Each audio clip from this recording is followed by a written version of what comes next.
ఎలా వెలిగించాలంటే ఒక ఇత్తడి పళ్ళెం తీసుకొని ఆ ఇత్తడి పళ్ళెంలో బియ్యం పొయ్యాలి లేదా ధాన్యం పొయ్యాలి. ఆ తర్వాత ఒక పెద్ద ఇత్తడి మూకుడు తీసుకోవాలి. ఇత్తడి మూకుడు లేకపోతే మట్టితో చేసిన మూకుడైనా సరే ఒక పెద్దది తీసుకోవాలి. ఇత్తడి మూకుడు లేదా మట్టి మూకుడు తీసుకోవాలి. ఇవేవి అందుబాటులో లేకపోతే ఒక పెద్ద మట్టి ప్రమిద తీసుకోవాలి. ఆ పెద్ద మట్టి ప్రమిదను పళ్ళెంలో ఉన్న బియ్యము లేదా ధాన్యం మీద ఉంచాలి.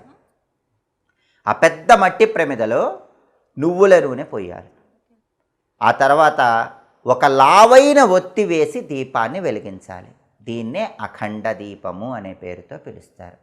అయితే ఈ అఖండ దీపం వెలిగించేటప్పుడు ఆవు నెయ్యి కానీ నువ్వుల నూనె కానీ ఏదైనా వినియోగించుకోవచ్చు. అఖండ దీపం వెలిగించినప్పుడు చాలామంది లావైన ఒత్తి ఒకటి మాత్రమే వేస్తారు. కానీ 1, 3, 5, 7 ఇలా ఎన్ని ఒత్తులైనా వేసుకోవచ్చు.